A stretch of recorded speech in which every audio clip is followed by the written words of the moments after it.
Irmãos e amigos, povo de Deus, a paz do Senhor Jesus. Mais uma vez, estamos aqui para a nossa EBD online, para abençoar sua vida, seu lar, sua família, com a palavra de Deus. A todo o povo do Brasil, a outros povos de outros países que sempre estão meditando conosco na palavra do Senhor, a quem compartilha, a quem pede aí no grupo, deixe o seu like, que espalhe a palavra. Deus abençoe a todos.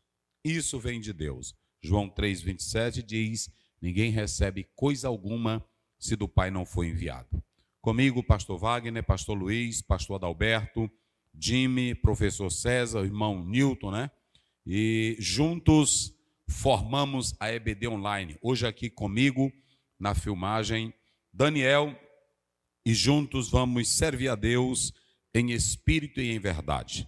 Um abraço a toda a juventude do Brasil, aos adolescentes, um abraço às nossas crianças, a cada criança que tem um carinho especial por nós. Deus abençoe. Vamos iniciar orando com o irmão Newton, em nome de Jesus. Soberano e eterno Deus, Pai querido e Pai santo, nesta oportunidade, Senhor, queremos te agradecer pelo privilégio, Senhor, de mais uma vez estarmos aqui reunidos, ó Pai, para aprendermos, ó Deus, estudarmos a Tua palavra com o nosso pastor presidente, nosso pastor Oziel. Tome em Tuas mãos, abençoa, meu Deus, grandemente, fala aos nossos corações, é o que nós te pedimos e te agradecemos em nome de Jesus. Amém.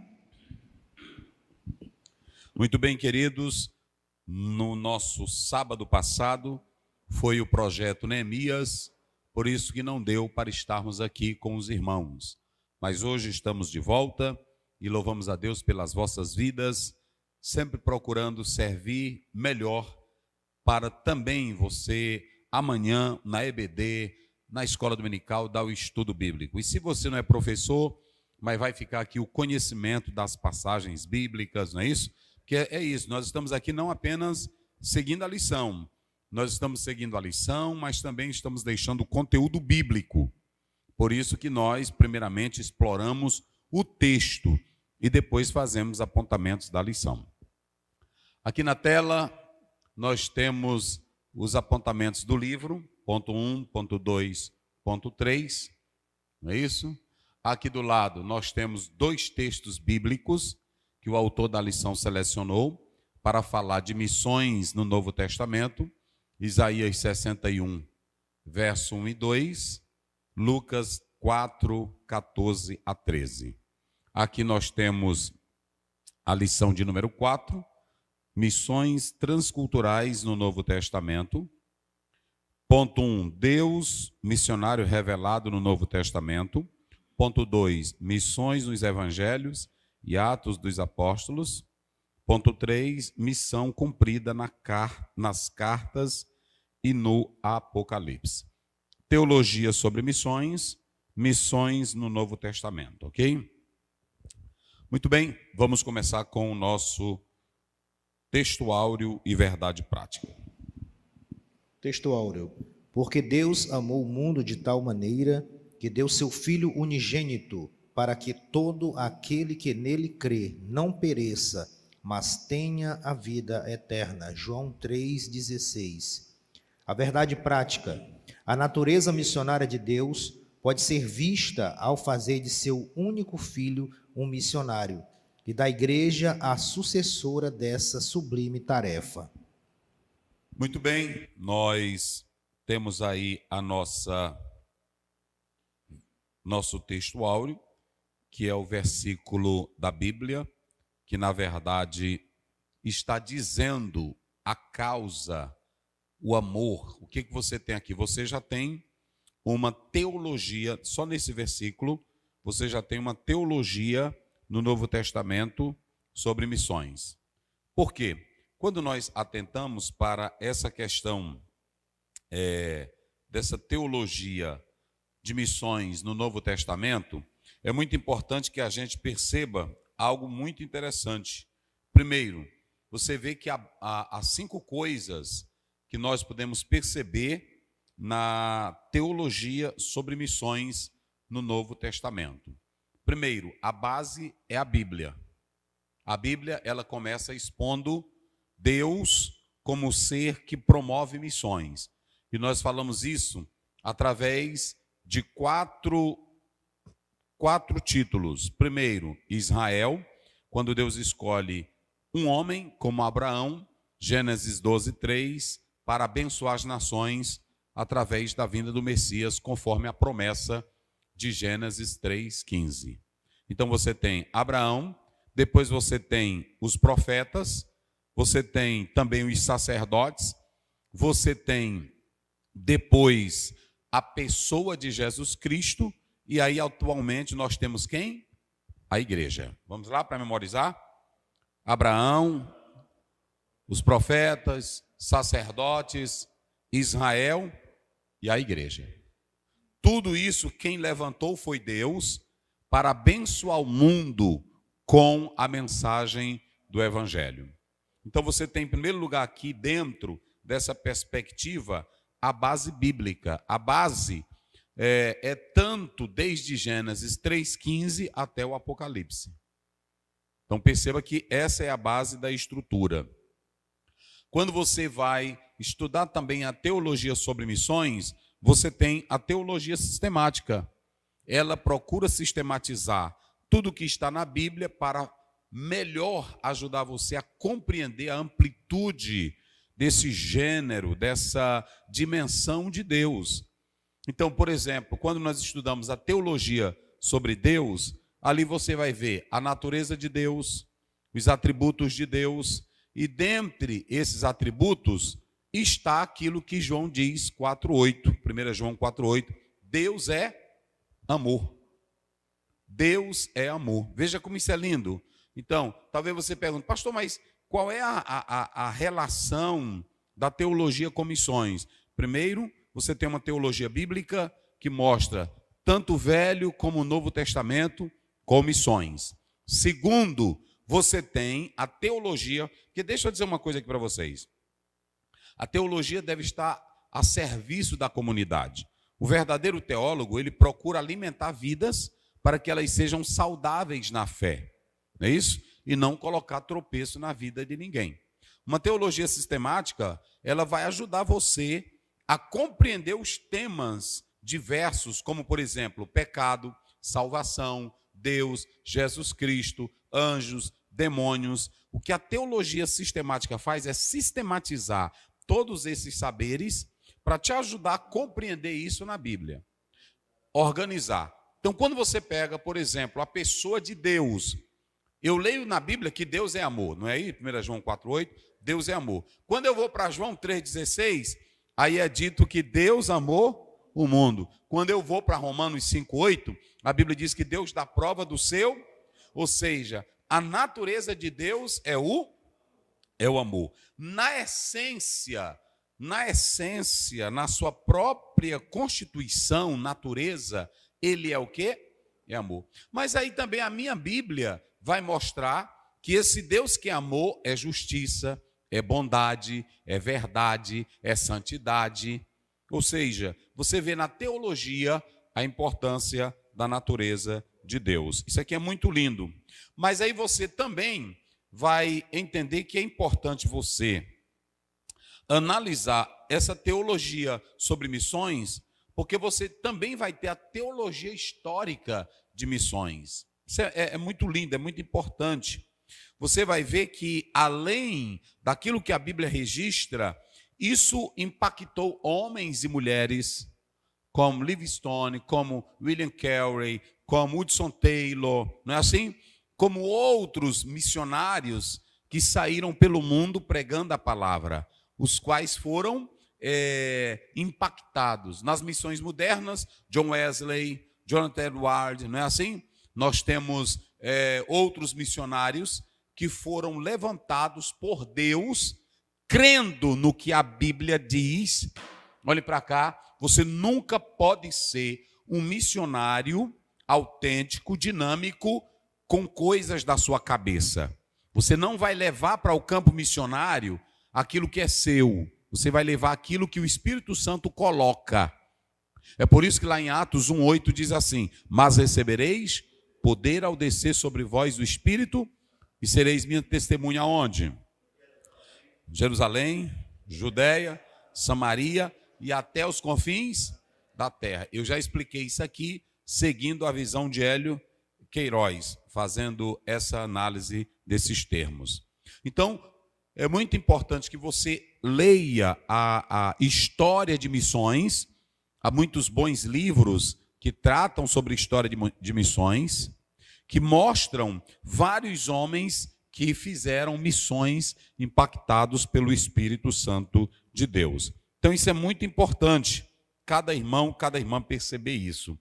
A terceira coisa, então, além de missões na Bíblia, teologia sistemática, além de modelos de missões, você tem a contextualização.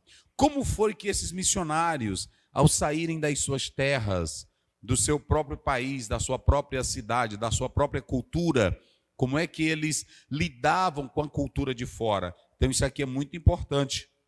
Nessa contextualização, eles procuram não mudar a mensagem, mas adaptar a mensagem. Ou seja, não é mudar o conteúdo. Às vezes eu posso mudar o método de evangelismo. É assim? Eu posso mudar uma estrutura na igreja sem ferir o conteúdo, sem mexer na essência. Eu posso modernizar sem estragar o que já é palavra. Fala isso, senão o povo não escuta. Depende do público, né? Depende de quem vai lhe ouvir, aí você tem que descer um pouco ou então subir. E isso não vai mexer naquilo que a Bíblia está falando, ok? E aí você tem isso. Aí você tem a eclesiologia missionária. Qual é o papel disso aqui, pastor? Levar a igreja a pensar sobre missões. Sabe qual é o maior problema nosso? Esse aqui foi missionário, quantos anos? Dá aí o microfone para ele. Foi missionário aonde? Missionário no país do Equador, desde o ano 99. 20 anos, 20 não é isso? Anos, então, ele já tem uma experiência, ele tem a experiência, e o maior problema das Assembleias de Deus, e nossa, é que nós fazemos culto de missões em um domingo, ou fazemos congresso de missões, e quando termina aquele congresso, tudo volta ao normal. É importante que a igreja tenha uma filosofia missiológica. O que é essa filosofia missiológica? A igreja tem que respirar missões. A missão da igreja na terra é ganhar vidas para Deus. Não é isso? A natureza, vamos pegar aqui, primeiro vamos ver a natureza da igreja. Pegue a natureza da igreja, gente. O grande problema é que hoje nós estamos esquecendo a natureza da igreja. A natureza da igreja, o chamado da igreja, a missão da igreja, o missional eclesiológico, né? Ou seja, o papel da igreja aqui é desenvolver atividades, consciência, que vise a evangelização global. Então é muito importante atentar para isso. E aí você tem aqui a teologia e a cultura, ou a teologia da cultura. Eu coloco aqui que é muito importante analisar a fé cristã na prática e como os missionários vão lidar com essa contextualização frente a uma cultura lá fora. Então o missionário ele tem que ter todo esse preparo. Nós analisamos aqui que Deus quebrou paradigmas culturais de Pedro, Atos 10, Atos 11, pela própria ação do Espírito Santo. A cultura judaica de Pedro não dava para aliar-se aos gentios. Aos gentios, não dava de maneira nenhuma. Mas o Senhor Deus providenciou o quê? Uma visão para que o Pedro depois compreendesse que Deus não faz acepção de pessoas. Aí o próprio Pedro vai ter que lutar em um concílio explicando essa realidade. Então você tem essa questão. E em sétimo lugar, você tem aí a ética e a justiça.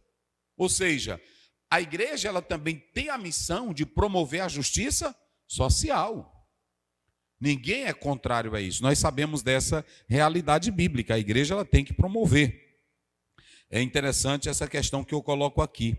E essa justiça social e essa ética, nós temos que pregar fundamentado aonde? Na Bíblia. Não é o pastor ir para a frente do púlpito ou usar o microfone e descarregar ideias suas.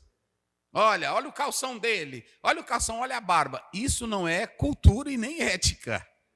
Nós temos que entender isso. Eu tenho que ir para a frente do povo com o elemento maior, a palavra de, ou seja, a ética, a justiça social que nós queremos promover deve estar alicerçada onde?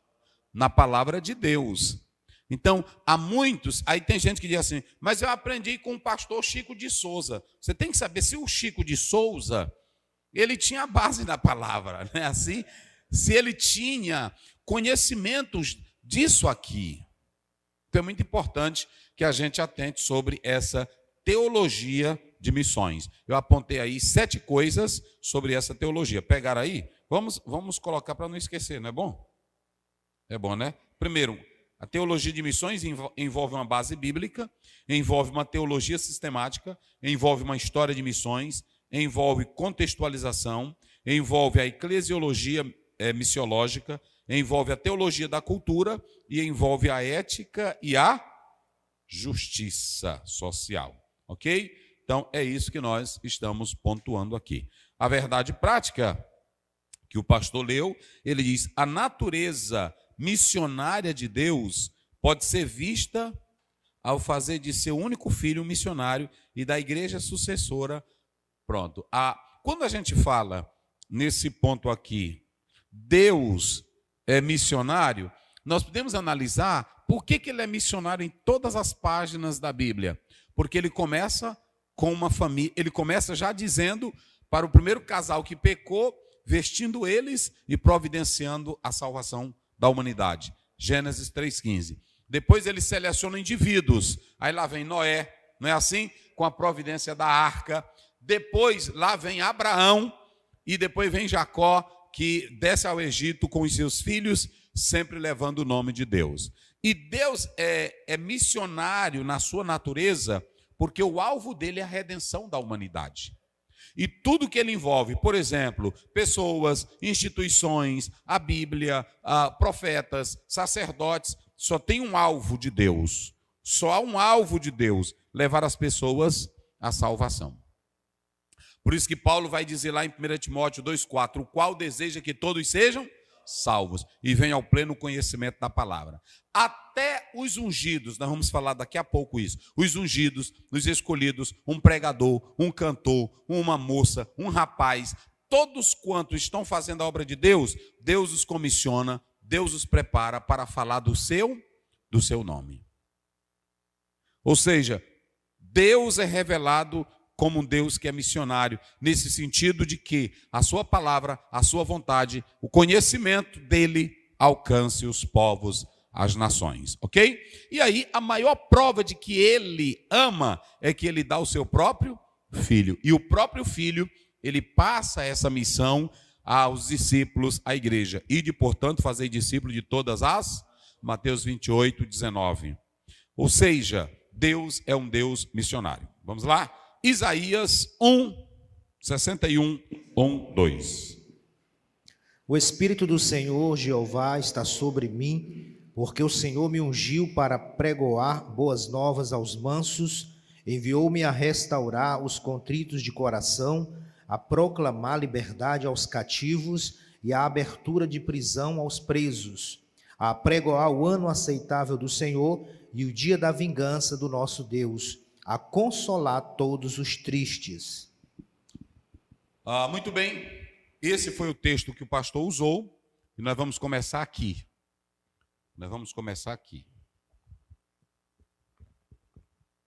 Vamos lá. Primeiro, eu coloquei aqui que nós temos um problema no texto. Qual é o problema no texto, pastor? Se você pegar o texto de Isaías 61, 1 a 2, e se você pegar Lucas 4, 14 a 30, Jesus não faz menção de Isaías.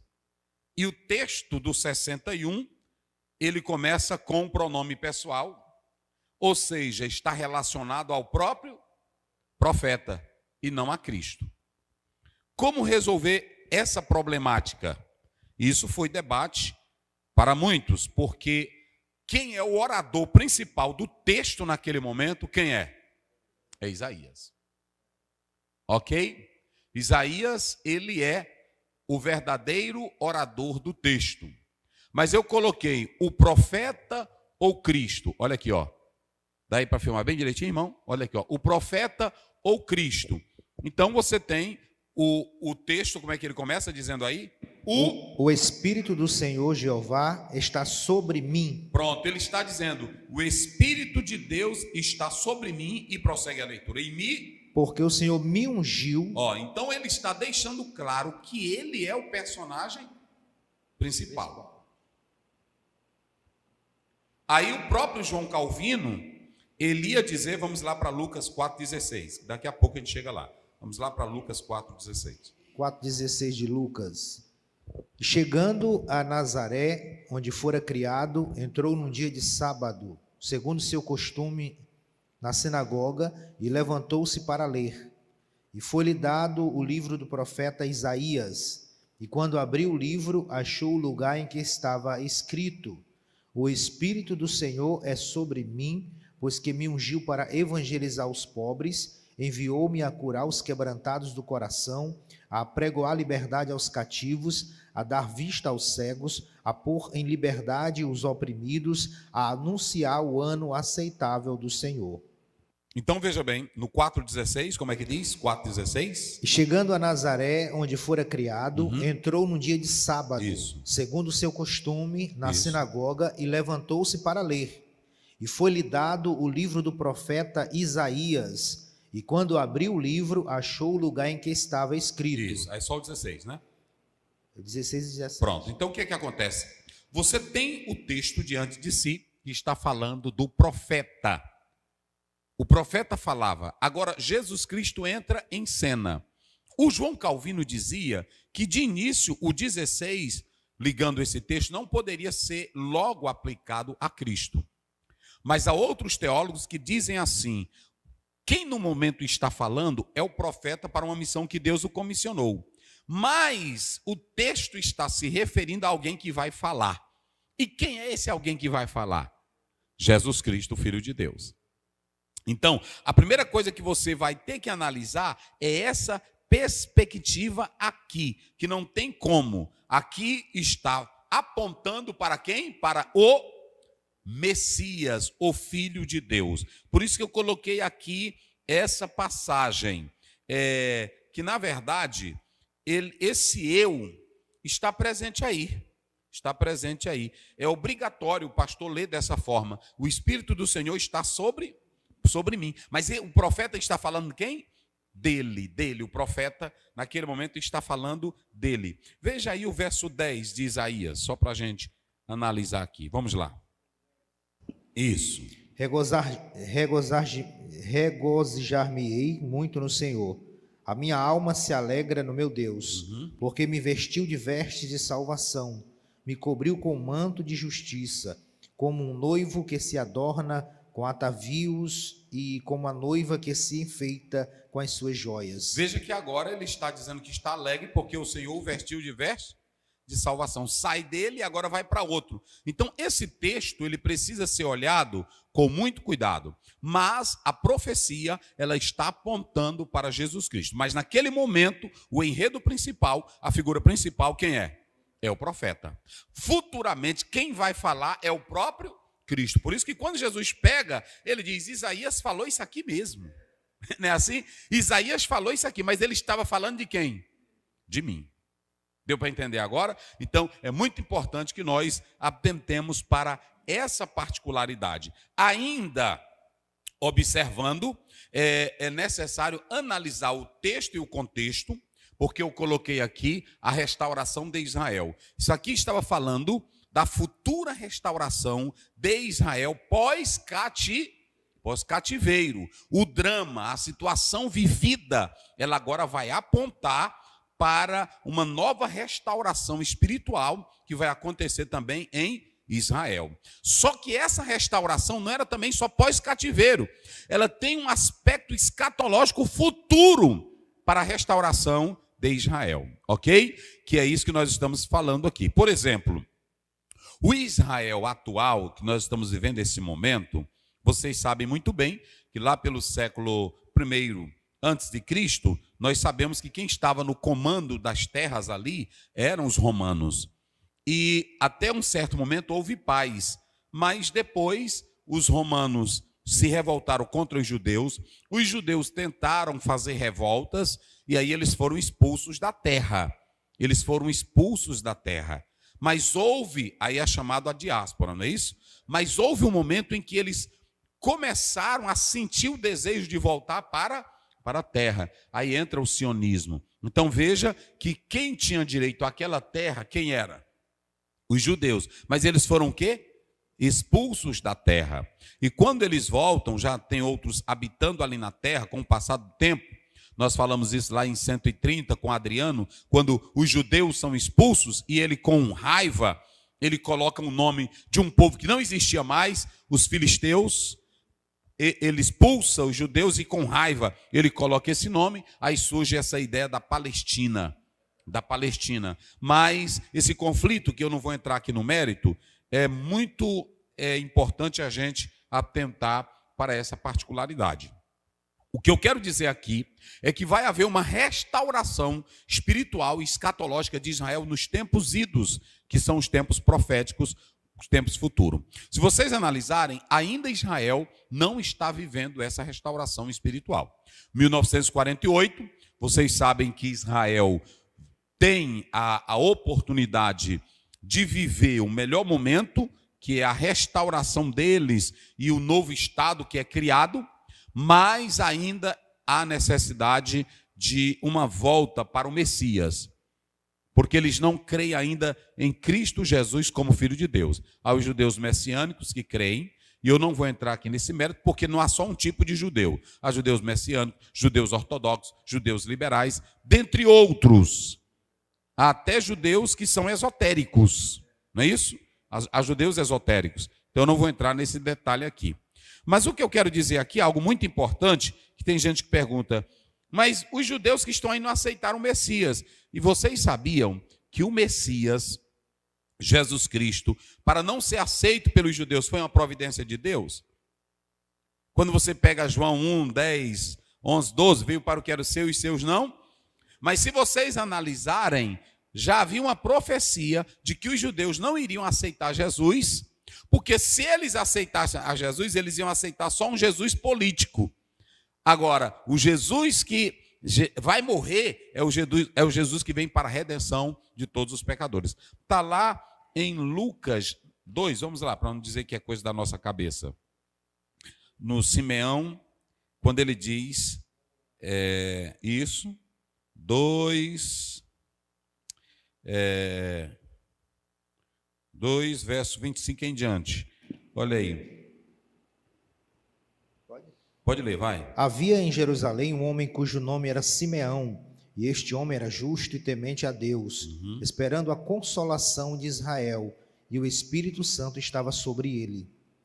E fora-lhe revelado pelo Espírito Santo que ele não morreria antes de ter visto o Cristo do Senhor.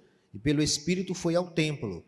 E quando os pais trouxeram o menino Jesus para com ele procederem segundo o uso da lei, ele então o tomou em seus braços e louvou a Deus e disse: Agora, Senhor, podes despedir em paz o teu servo, segundo a tua palavra, pois já os meus olhos viram a tua salvação. Isso.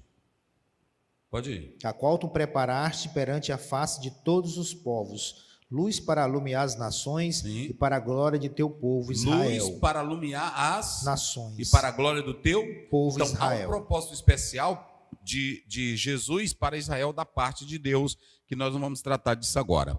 Então você tem aqui a restauração de Israel. Ou seja, eles estavam no cativeiro, mas a promessa era que Deus iria trazer uma restauração. Está aí essa restauração nacional do povo de Deus, mas também há uma restauração espiritual que vai acontecer para com o povo de Deus. Vamos prosseguindo no mesmo versículo. Leia o mesmo versículo. 61 primeiro. O Espírito do Senhor Jeová está sobre mim, porque o Senhor me ungiu para pregar boas novas aos mansos, enviou-me a restaurar os contritos de coração, a proclamar liberdade aos cativos e a abertura de prisão aos presos, a pregoar o ano aceitável do Senhor e o dia da vingança do nosso Deus, a consolar todos os tristes. Então veja que ele começa a predizer, mas ele começa a dizer que já veio. Ele não está falando do futuro. Já observaram isso no texto? Ele não está falando do futuro. Ele começa dizendo que algo já veio. E o mais interessante é que ele age menos como alguém que está predizendo do que como um pregador. Ele diz: o Espírito do Senhor está sobre mim. São detalhes que a gente tem que analisar com cuidado. Aí ele fala agora, pode prosseguir ainda. Prossegue o mesmo versículo, vai lá. 1 e 2? Não, só um. Só um, né? O Espírito do Senhor Jeová está sobre mim, Sim, porque o Senhor me ungiu para pregar boas novas aos mansos, sim. enviou-me a restaurar os contritos de coração, a proclamar liberdade aos cativos e a abertura de prisão aos presos. Veja bem que agora ele está dizendo que ele vai ter um ministério glorioso. O Espírito do Senhor está sobre mim porque me ungiu, mas isso não acontece com Isaías. E aí, quando você vai para o 10, leia novamente o 10, ele vai ser objeto dessa ação também. Regozijar-me-ei muito Olha no aí. Senhor. Tá vendo? A minha alma se alegra no meu Deus, porque me vestiu de vestes de salvação. Me cobriu com um manto de justiça, como um noivo que se adorna com atavios e como uma noiva que se enfeita com as suas joias. Então, o profeta Isaías, vamos lá. Aqui nós estamos tratando de um grande evangelista no futuro. Ainda tudo no verso 1. O profeta está vendo aqui ainda uma missão velhotestamentária. Ele está mostrando que vai vir um grande evangelista. E esse grande evangelista, ele vai trazer essa salvação. Mas ele está falando disso em relação à sua pessoa, mas ele está apontando para algo que vai vir maior. É como João Batista. João Batista pregando, ele diz, a partir do 10, após mim vem um que é mais poderoso do que eu. Então o profeta está falando isso, mas aqui o texto está apontando de um grande evangelista, que na verdade aí seria o Messias, que ele vai trazer a restauração nacional e espiritual de Israel. Então é muito importante que a gente atente para essa particularidade, ok? Aí aqui vem agora o verso 1. Como é que diz o verso 1? Vamos lá. O Espírito do Senhor Jeová está sobre mim, porque o Senhor me ungiu para pregar boas novas aos mansos. Enviou-me a restaurar os contritos de coração, a proclamar liberdade aos cativos e a abertura de prisão aos presos. Muito bem, o que você vai ter aqui agora? Vamos lá, agora vamos começar, vamos lá. Aqui ele começa mostrando que ele está equipado através de quem? A primeira coisa que ele está mostrando aqui é que tem um soberano que vai mandar nele. O Espírito do Senhor está sobre, ou seja, ele não vai dizer que ele está intentando fazer missões. Ele não está dizendo que ele projeta por ele mesmo fazer missões. Ele não está dizendo que é uma vontade dele fazer as missões.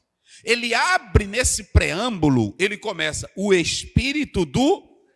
Se ele começa dizendo, o Espírito do Senhor está sobre mim, ele está dizendo, o soberano me governa. O soberano me escolhe. O soberano me capacita. O soberano me equipa. Rapaz, esse negócio é sério, porque quando eu vejo essas pessoas dizendo, eu estou cheia do Espírito, há uma unção aqui. Não faça assim, não. Isso não é brincadeira, não. Vou dizer para vocês aqui, quando ele diz, o Espírito do Senhor está sobre, ele está dizendo, a escolha, ela vem do soberano. Ou seja, o que eu vou começar a falar, o que eu vou começar a testificar, o que eu vou começar a dizer, que vai trazer restauração, que vai trazer transformação, não é meu. O Espírito do Senhor está, isso aqui é sério. O Espírito do Senhor está sobre mim. Isso aqui é muito sério.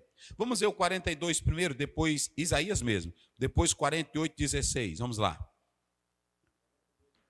Isso. Eis aqui o meu servo, a quem sustenho, o meu eleito, em quem se comprais a minha alma. Pus o meu espírito sobre ele, juízo produzirá entre os gentios. Isso. Deus soberano mandando. Vamos lá. 48:16. Só Deus escolhendo. Vamos lá. Chegai-vos a mim e ouvi isto. Não falei em segredo desde o princípio. Desde o tempo em que aquilo se fez, eu estava ali. E agora o Senhor Jeová me enviou o seu Espírito. Está vendo? Então, quando ele usa essa expressão, o Espírito do Senhor está sobre mim, ele está falando da soberania de Deus mandando nele. Mas aí você tem uma expressão preferida dos pentecostais, que é a expressão me ungiu. Como é que começa o texto? Vamos lá? Olha como é que começa o texto. Vai. O Espírito do Senhor está sobre mim, porque o Senhor me ungiu. Porque o Senhor me ungiu. Vamos lá. Nós estamos falando de missões no Novo Testamento e o autor pegou esse texto. Essa expressão me ungiu, ela era comum. Ela era comum. Por que ela era comum? Vamos aí rápido. Vamos pegar aí Êxodo 25:6, Levítico 8:10, 1 Samuel 16, verso 1, e depois 1 Reis 19:16. Vamos pegar essa expressão. Olha aí, eu quero que você agora, nós estamos começando. Eu quero que você chame seu pai, sua mãe, chame aquele que gosta de usar essa expressão, está ungido, está no óleo, está no azeite, está no fogo, canela de fogo. Chame ele aí agora. Vamos lá, como é que diz? Êxodo 25:10. Isso. Também farão uma arca de madeira de cetim. 25:6. 25:6, né? É. E azeite para a luz. E azeite para a luz. E especiarias para o óleo da unção. E especiaria para o óleo da unção. Vamos lá. A primeira coisa que vocês vão analisar, lá no tabernáculo tudo era ungido. O óleo da unção caía na colher, o óleo da unção caía nos objetos, o óleo da unção caía na madeira, mas ali era dando a ideia de que estava sendo separado para o uso de Deus. Soberania de Deus está mandando nisso aqui, isso aqui é só para a obra dele. Vamos lá, outro texto. Vamos lá. Levítico 8:10. Levítico 8:10. Vamos lá. Então Moisés tomou o azeite da unção e ungiu o tabernáculo e tudo que havia nele e o santificou. Então Moisés pegou o óleo da unção e ungiu o tabernáculo e tudo que tinha nele. Separou. Ali a unção era para propósitos específicos. Esse negócio de dizer eu estou no óleo, eu estou ungido, quer dizer, há muita gente que cria essa ideia, como é que eu diria? Mística, essa ideia que eles pegam dessas religiões. Mas é esse lado, aí diz eu estou ungido, mas ungido aí não queria dizer que aquela pessoa que tivesse o óleo, ele tivesse algo que as pessoas na hora que olhassem para ele, já ficaria com medo. Ele já estava no óleo, ele já estava na unção, eu estou derramado de azeite, nada disso, era simplesmente que ele estava o quê? Separado. Isso. Nada sobrenatural, no sentido de dizer, eita coisa estranha, simplesmente dizer, ele está era ungido. Vamos lá, outra referência? Nós colocamos o que aí agora? 16:13, Samuel. Vamos lá, e depois 1 Reis 19:16. 1 Samuel 16:13. Então Samuel tomou o vaso do azeite e ungiu no meio dos seus irmãos. Está vendo? Ou seja, agora nós vamos pegar uma coisa muito importante. O homem pode ungir, qualquer pessoa pode ungir, qualquer pessoa pode derramar azeite. E essa unção era feita sobre as pessoas. Mas às vezes você pode estar ungido, você pode receber o óleo sem ter a unção do Espírito. Deu para entender agora? O óleo simbólico, quando se pegava o óleo e derramava na cabeça de um rei, derramava na cabeça de um homem que Deus estava escolhendo, poderia acontecer que aquilo ali era apenas uma solenidade para dar respeito perante o povo. O exemplo clássico disso é que Saul, ele foi o quê? Ele foi ungido. Mas ao mesmo tempo que ele está ungido, essa unção não vai mais ter autoridade sobre a vida dele, porque no período em que ele é rei, Deus vai mandar ungir quem agora? Davi. Ou seja, aquela unção solene, simbólica, que foi derramada sobre Saul, ela agora estava sem efeito. Ele tinha apenas o cargo, mas o encargo não era mais sob o poder do Espírito Santo. Aí é que a gente pode ler o 13, vamos lá, de 1 Samuel. Se vocês analisarem aí o capítulo 13, verso 13, começa aí, 13. Então disse Samuel a Saul: agiste neciamente e não guardaste o mandamento que o Senhor teu Deus te ordenou, porque agora o Senhor teria confirmado o teu reino sobre Israel para sempre. Isso. Porém agora não subsistirá o teu reino. Já tem buscado o Senhor para si um homem segundo o seu coração, e já lhe tem ordenado o Senhor que seja chefe sobre o seu povo, porquanto não guardastes o que o Senhor te ordenou. Saul está no cargo, mas Deus não conta mais. Ele tinha unção? Tinha. Ele tinha unção ou não tinha?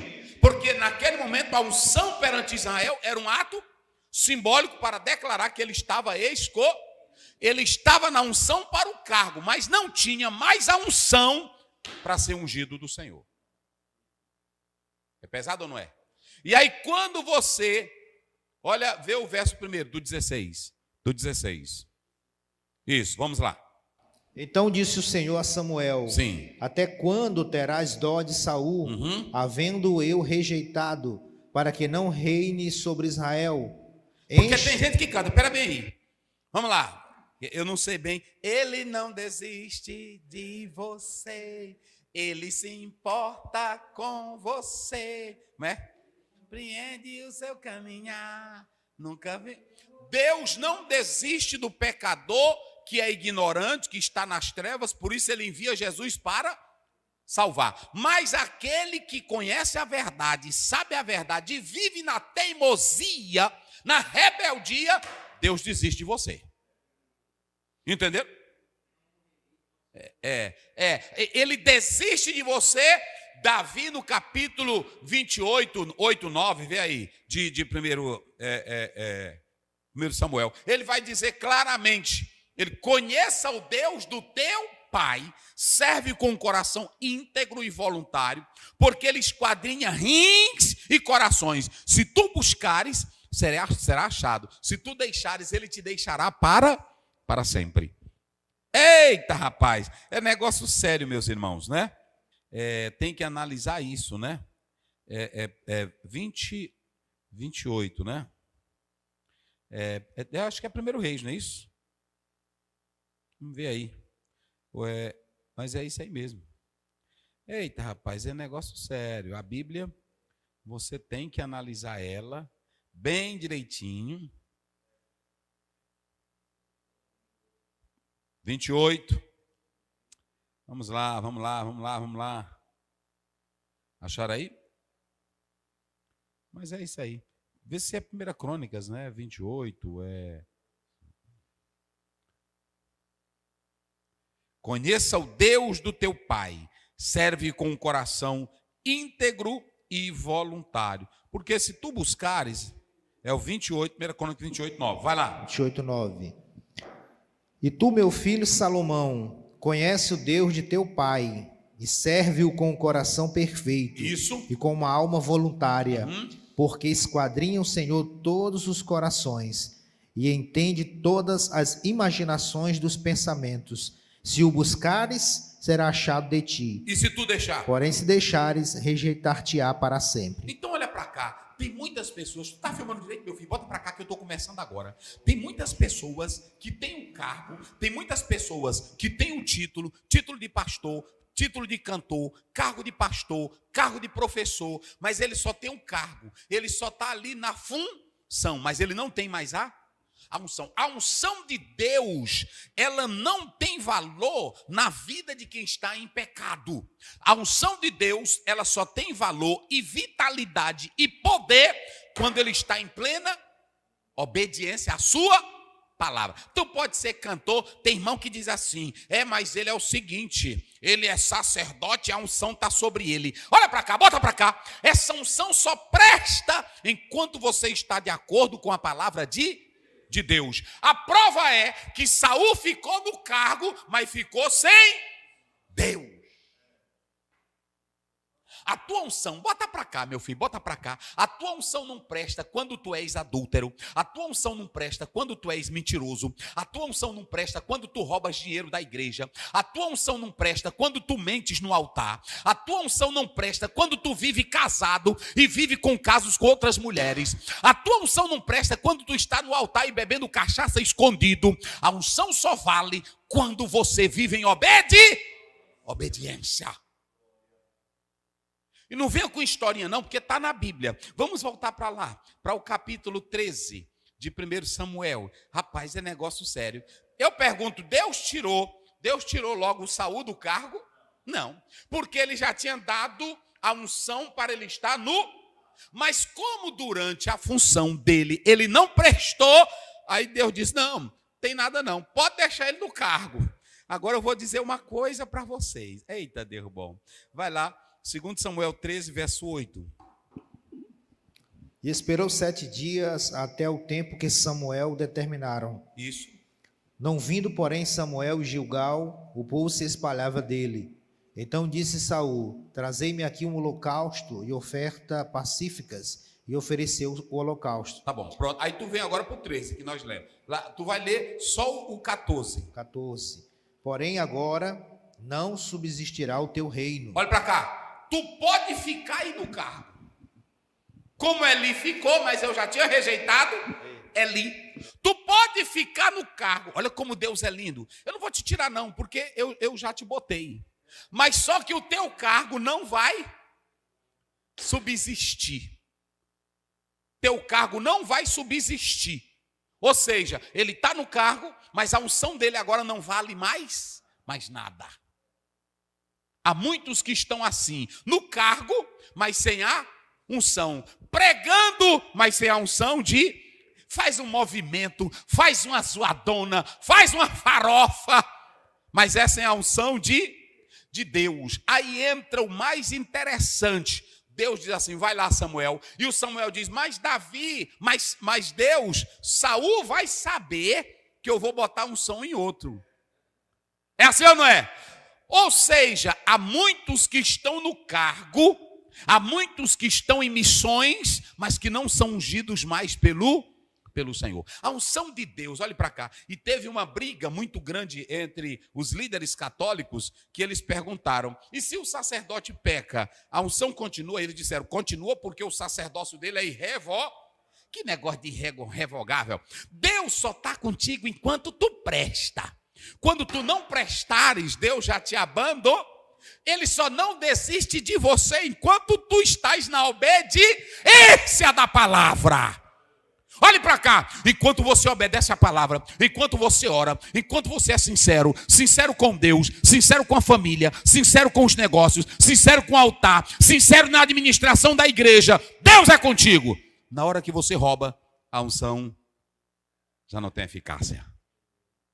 Mente a unção. E tem muitos aí que estão casadinhos, né? Assim, aí ele tem a esposinha dele. Um rapaz agora estava me contando de um irmão que foi cantar numa cidade, ele levou uma mulher. Mas ele levou a mulher e ele, quando foi lá no dia, aí ele pediu 2 quartos. Um era para ele e outro para a mulher, mas era separado. Só que quando chegava no hotel, ele dormia no mesmo quarto. Aí depois o rapaz lá, que não era crente, disse, não, esse cantor que estava aqui, ele está dormindo com a mulher no quarto, mas não era a esposa dele. E à noite ele cantava, e glória descia, e alegria, e etc e tal. Aí eu ouvi um pregador dizendo uma vez que ouro é ouro, tanto na mão do bandido, como na mão. Aquele crente ali, ele está crendo no que aquela pessoa está pregando. Estão falando. Por isso que Jesus disse claramente, vamos lá para Mateus 23. Vamos lá para Mateus 23.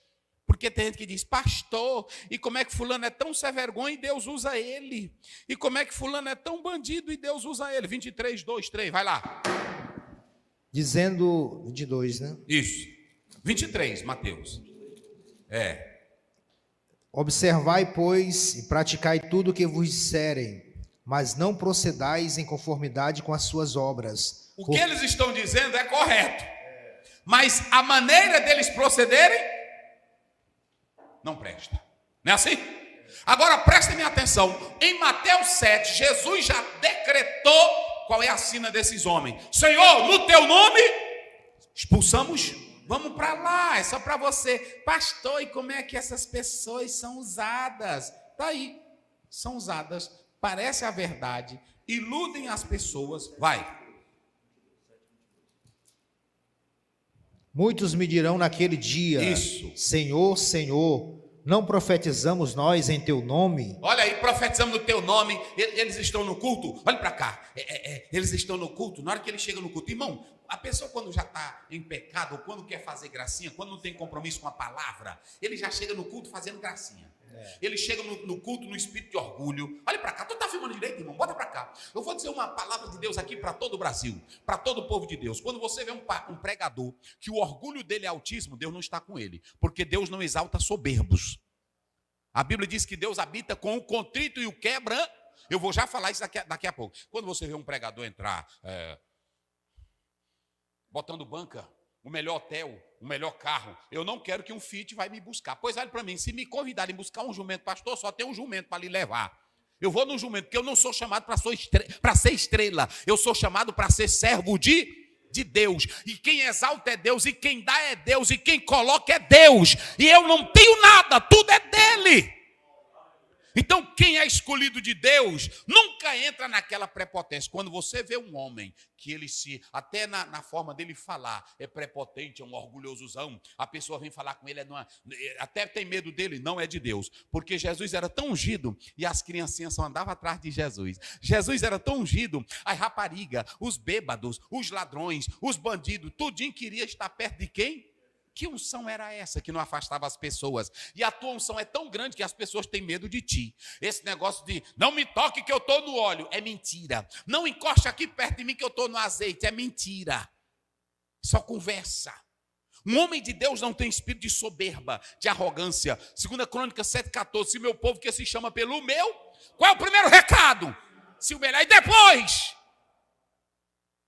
Então não existe espírito de grandeza. Quando você vê um homem, irmão, nessa cidade aí, tem hotel que me cabe, meu Deus do céu, que bobagem é essa? Quando você vê um cantor que anda com isso, às vezes eu quero até dizer para os irmãos, eu fico em todo lugar. Às vezes eu prefiro ficar num quartozinho de hotel, porque eu gosto de tirar os meus momentos de oração e o meu momento. Quando eu vou para a casa do irmão, às vezes eu já fiquei em muitas casas de irmão, mas quando chega lá o irmão, pastor Zé, assente bem aqui, vamos conversar. Aí aquele tempo que é para mim orar, aquele tempo que é para mim me dedicar, eu estou fazendo o quê?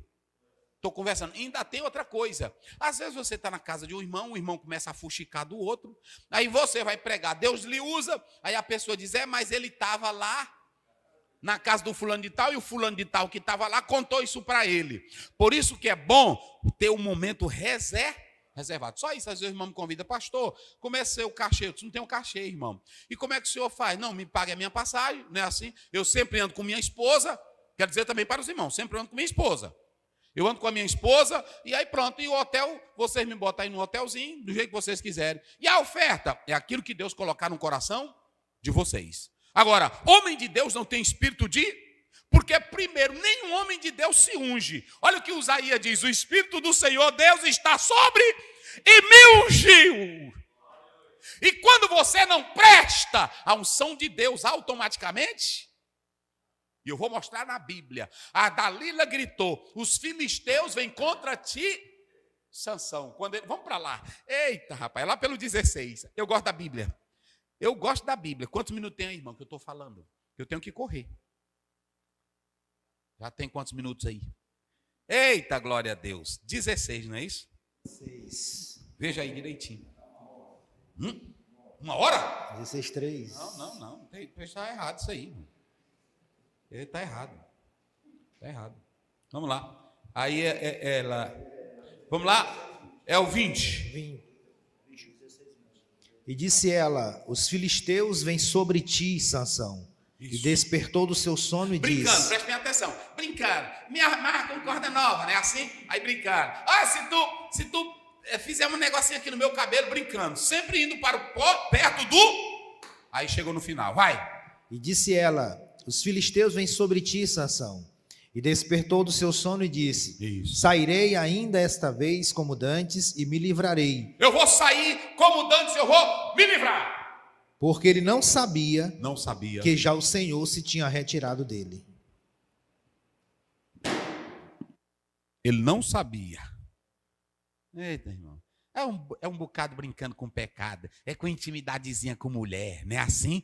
É intimidade com mulher, intimidade, é piada. Eu já vi homens aí que dizem que são pregadores e cantores, cada piada imoral. Aí quando vão para o púlpito é uma glória. Aleluia, aleluia. Aquela irmã, levanta. Até o diabo está usando ele com espírito de adivinhação. Tem deles aí que tem 6 mulheres, mas está sendo usado. Não é Deus não, bota para cá meu filho, bota aqui na minha cara. Não é Deus não, é o espírito da mentira. É o espírito da adivinhação. A moça profetizava em Atos 16 que Paulo era o quê? Mas o Silas eram servos de quem? E ela ainda diz assim, servos do Deus Altíssimo. Aí Paulo poderia dizer, é verdade, eu sou homem de Deus. Mas ele olhou para ela e disse, sai dela, espírito do diabo. Ela estava cheia de quem? Há muitos que estão fazendo isso e quem está operando é o espírito do diabo, do engano, da mentira. Agora Isaías disse, o espírito do Senhor está sobre mim.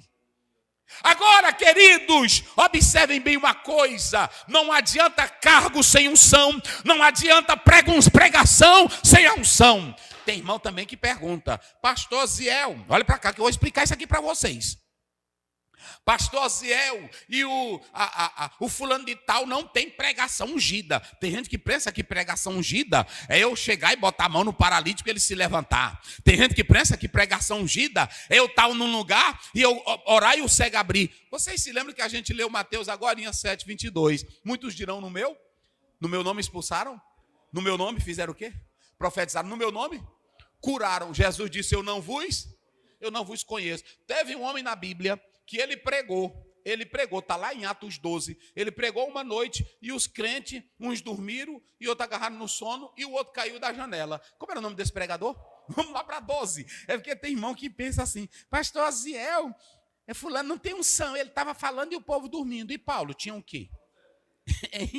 Paulo tinha o quê? Eita, rapaz, é verdade, não é?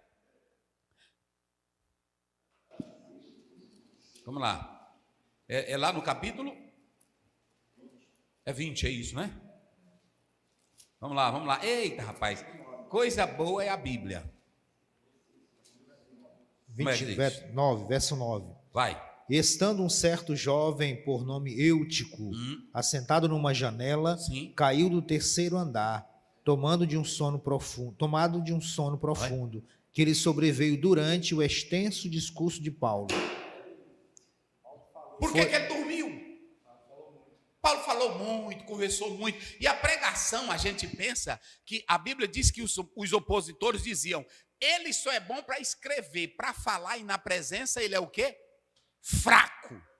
Como é que Paulo, eu quero que tu tá filmando, bota para cá, porque tem irmão que pensa assim, eita, aquele pregador tem unção, quando ele começa, ou só chorando, ele tá na unção. Tá não, ali é uma oratória, ali é a técnica, é a eloquência. Tem gente que tem eloquência natural. Agora olhe para cá. Pastor, e como é a unção de um pregador? Paulo está aqui pregando, explicando. Não é assim? Explicando. E uns irmãos dormindo. E ele explicando. Jesus morreu na cruz, é o nosso Salvador. Jesus é o Senhor. E o rapaz, as luzes, eu li um teólogo que disse que a fumaça das luzes e a fala monótona de Paulo, aí botou o pessoal para dormir. Não foi, a Bíblia só fala nesse aí, mas muitos outros dormiram. Aí pronto. Aí o menino caiu do 3º, aí a Bíblia ainda diz, por causa do longo discurso. Aí quando caiu, olhe para cá o que é homem de Deus. Na hora que caiu, ele chegou lá, o menino caiu. Mas eu que tenho a unção dos céus, eu que sou ungido, a glória de Deus que está em mim, a unção do Nazareno, eu que sou canela de fogo. Ele disse? Ele só disse para o povo, se acalmem, Lê aí. Ei, eu acho lindo. Olha o que é homem de Deus. Paulo, porém, descendo, inclinou-se sobre ele. Ele se ajoelhou no menino, Abraçando-o, disse: abraçou e só disse assim: Não vos perturbeis, fiquem quietos, meus irmãos. que a sua alma nele está. A vida está no menino. Aí depois o que aconteceu? Subindo, partindo o pão, comeram largamente até a alvorada. Se fosse hoje, vem cá, Dinho, vem cá. Se fosse hoje, aí pronto, meu Deus, caiu do terceiro andar. Está aqui ele, Eutico, tu caiu. Menino, me conta, o que que tu sentiu quando caiu? Me diz, menino. Eu fiquei totalmente desacordado, não estava sentindo mais nada. Tu morreu? Morri. Tu chegou a ver alguma coisa, alguma estrela? Tu foi ao céu? Eu fui no céu e tudo, vi anjos. Irmão, se fosse hoje era desse jeito. Era ou não era? Não era? Aí ele só fez dizer, aqui eu estou falando de um homem que tem unção, de um homem que tem. Ele disse, acalmem, voltem todos, que eu ainda vou pregar.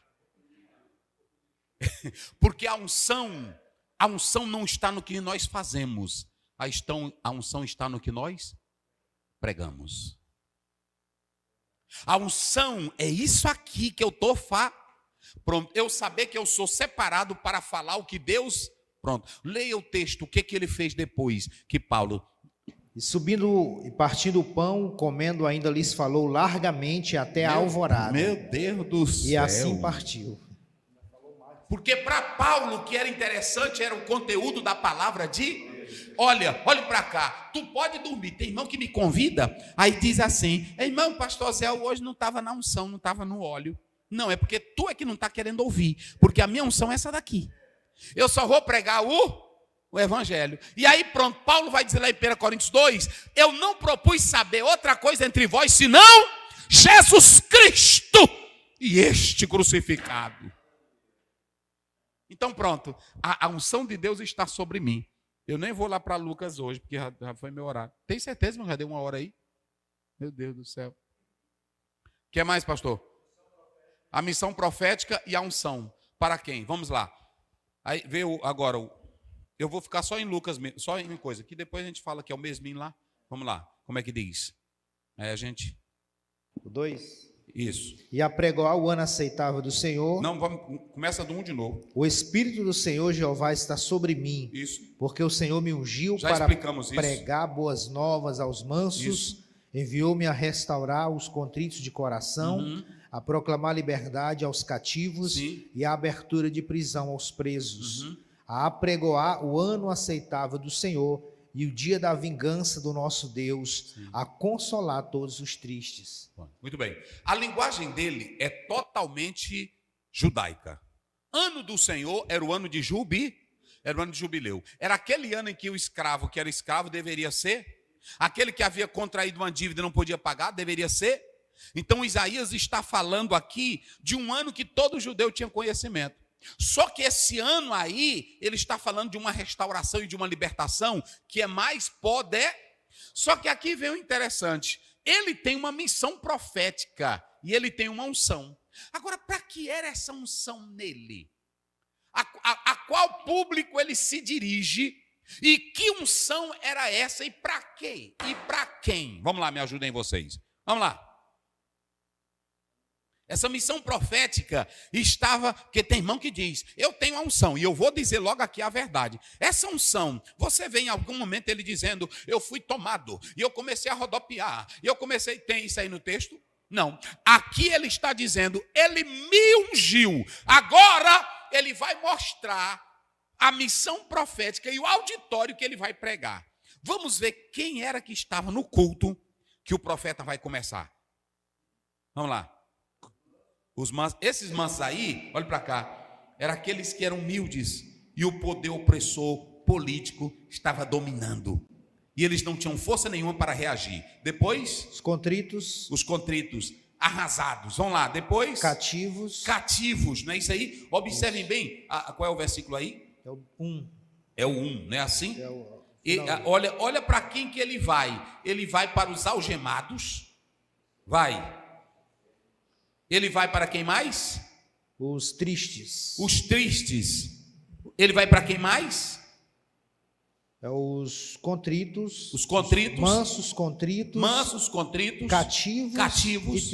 E tristes. Olha o auditório. Esse povo estava oprimido por uma política, estavam escravizados. Mas aí Deus levanta esse homem com uma missão. Olha aqui, uma missão o quê? Profética. E ele tinha a unção. A unção aqui é que ele foi separado para ir a essa gente. Essa unção aí do Espírito na vida dele era para esse auditório. A unção nossa, gente, povo assembleiano, povo pentecostal, a unção que Deus está dando para nós não é unção de grito, não é unção de leão, não é unção de pular, não é unção de correr, não é unção de fazer barulho. A unção é para ir libertar vidas. Olha o auditório dele. Olha o auditório. E quem é que quer ir para esse auditório hoje? Hein? É pouca gente. O auditório dos que estão aprisionados, o auditório dos que estão humilhados, o auditório dos que estão quebrantados, o auditório dos que estão jogados, o auditório dos que estão rejeitados. A tua unção é para isso? Ah, hoje é muito fácil. Fulano está na unção. Ele chega na igreja, bota um montão de gente para pular e para gritar e para rodopiar. Aí diz, eita, que lá teve unção, teve unção. Teve unção coisa nenhuma. Unção é que ele diz, o Espírito do Senhor está sobre mim. Aí aparece Jesus. Aparece Jesus. Aí ele vai ligar isso aqui com Jesus, não é assim? Ele vai ligar, e eu não vou ler o texto, porque já está. Ele aparece Jesus da mesma forma, diz, assim como Isaías falou que veio no Espírito Santo, ele estava falando de mim. Eu estou no poder do Espírito. Em que consistiu o ministério de Jesus? Chamar pessoas, ensiná-las, orientá-las para ir ganhar outras. 4,19, eu vos farei pescadores de homens. Aí ele vai fazer missão. Jesus começou fazendo missão transcultural. Ele começou fazendo missão lá em Nazaré, que tinha aproximadamente 20 mil habitantes, cercado de montanhas. Ele começa lá, a vidinha humilde, conversando com todo mundo, andando no meio de todo mundo, falando com todo mundo. Ele começa em Nazaré. Ele vai para a sinagoga, que foram criadas depois do cativeiro. Lá na sinagoga, ele entra normal. E o que tinha na sinagoga? Na sinagoga tinha gente que não gostava de Jesus. Na sinagoga, o sistema não era perfeito. O judaísmo estava lá, mas Jesus ia para a mesmo sabendo que as pessoas não gostavam dele. Aí quando entra, aí coloquei aqui, ó, o Razan, esse homem tinha a missão de cuidar da sinagoga, zelar, de cuidar dos livros da sinagoga, zelar, de ensinar o povo a sabedoria, de tocar a trombeta para chamar o povo para a sinagoga. Aí quando ele chega lá, tem um culto normal, e eles dizem assim, qualquer visitante que quiser ler a passagem, leia. Eu quando fiz um curso de judaísmo, aí eles dizem que as parachotes, as porções, elas são escolhidas no Brasil todo, no mundo judaico, é aquilo que lê nos Estados Unidos, lê aqui no Brasil. Vocês entenderam? Aí Jesus chega, e era o dia da leitura daquela passagem. Aí alguém diz assim, seria coincidência? Não, foi uma providência divina. Quando ele pega o livro para ler, ele lê Isaías 61. Aí ele diz, o Espírito do Senhor está sobre, ou seja, o Espírito me ungiu. Eu também vim para um auditório oprimido, um auditório sofrido, onde o poder romano dominava, os fariseus com as suas crenças erradas. Eu vim na unção para quebrar tudo isso. Eu vim para libertar vocês. Aí quando ele senta, ele diz, hoje se cumpriu. Aí começa um negócio. Como é que um simples judeu, um homem que está aqui entre nós, um homem que vive entre nós, como é que ele diz que isso aqui é dele? Aí começa a briga, eu coloquei aqui. Só que há uma coisa, eles viram que tinha algo diferente em Jesus. Eles viram porque quando Jesus falava, a Bíblia diz lá, as suas palavras eram cheias de graça. Ou seja, o discurso dele não era frio. Aí sim, a palavra que ele falava era com autoridade. autoridade, ele falava com graça, ele falava com vida. Aí eles disseram, ele é daqui, só que o falar dele é diferente. As palavras dele é diferente. Quando você vê Mateus 7, 24 até o final, a Bíblia diz que ele estava falando, todo mundo estava quietinho. Quando ele terminou, o povo respirou. Aí eles disseram, esse aí ensina, não como os escribas. Pronto, então eles começaram a ver que Jesus era de fé. Aí eles perguntaram, mas de onde é que é tu mesmo? Aí começou a briga. Empurrá-lo ali daquelas cadeias de montanha, mas Jesus se livrou deles. E aí vem a diferença entre a mensagem de João e Jesus. João Batista, a mensagem dele era mais de julgar. Ele tinha uma mensagem de arrependimento. Jesus, ele vem com a mensagem também de julgamento. Mas ele vem com a mensagem de graça. Ele diz, o Espírito do Senhor está sobre... Vamos pegar essa unção, ok? Aí, baseado nisso, nós já falamos aqui que Deus é um Deus missionário revelado nas páginas do Novo Testamento e de toda a Bíblia. Quando você vem para missões nos evangelhos e em Atos, o que nós colocamos aqui?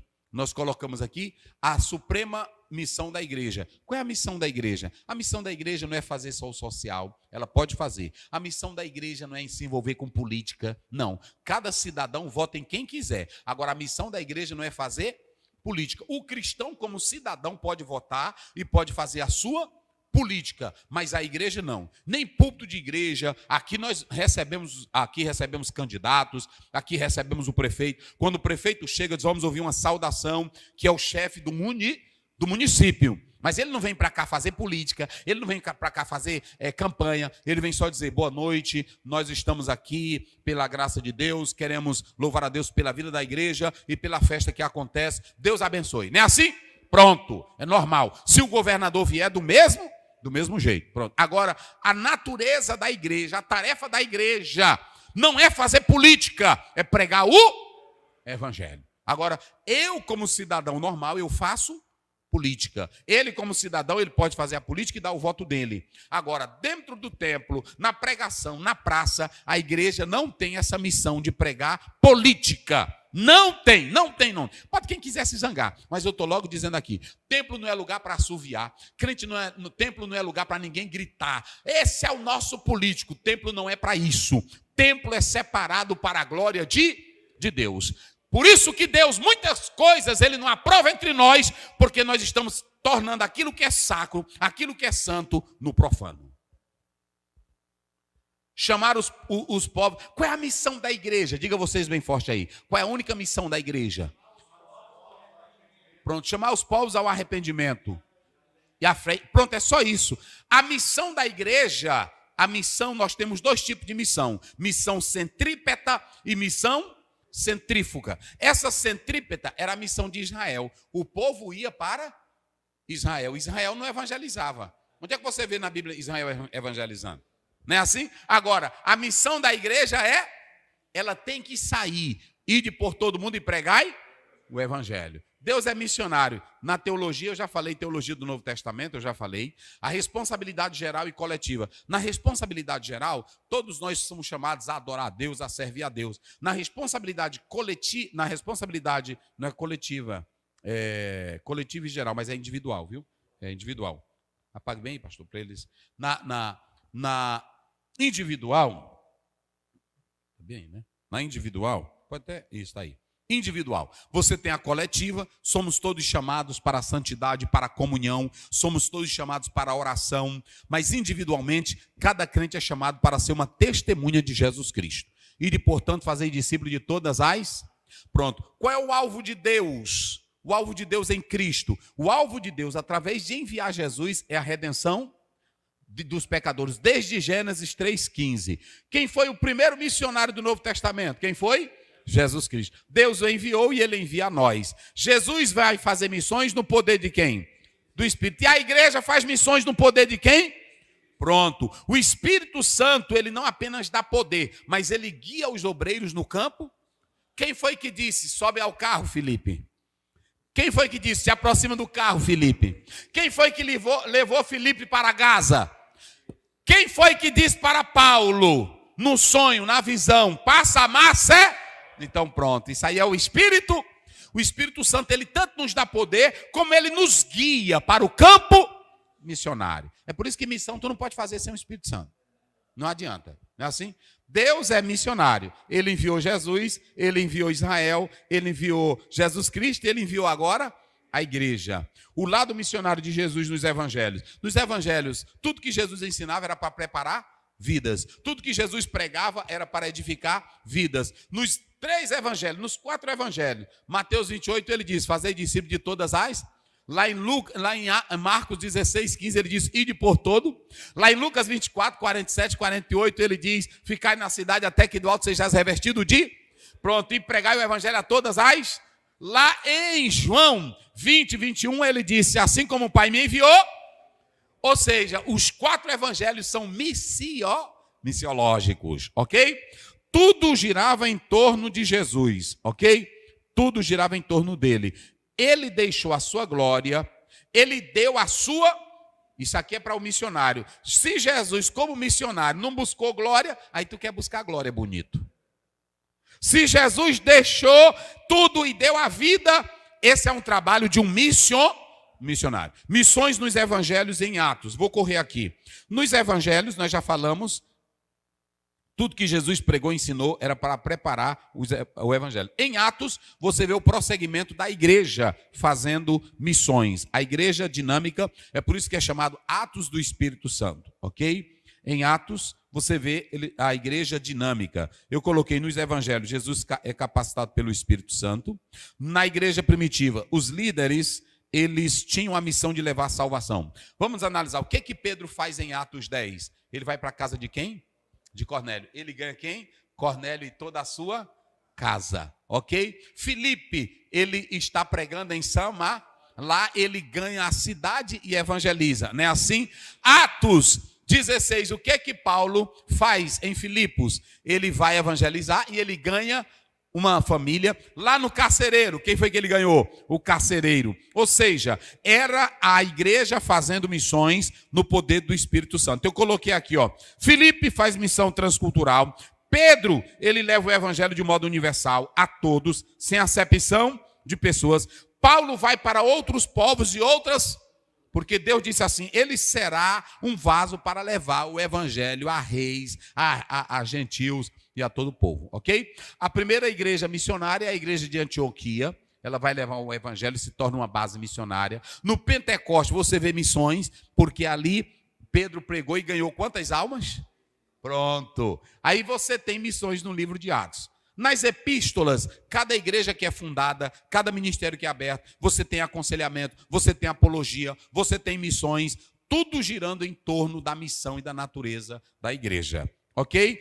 Aí você tem no Apocalipse, o Apocalipse é o desfecho final. 5, 8, 9 diz que Deus comprou pessoas de toda língua, tribo e nações. E é o desfecho final, por quê? Porque a igreja levou à frente o ministério, e agora essa igreja que levou à frente o ministério, ela consolida 21 e 22 do Apocalipse, novos céus e nova terra. Ou seja, o mundo começa em Gênesis e termina no Apocalipse, com um novo paraíso eterno. O paraíso que foi perdido é agora o paraíso encontrado em quem?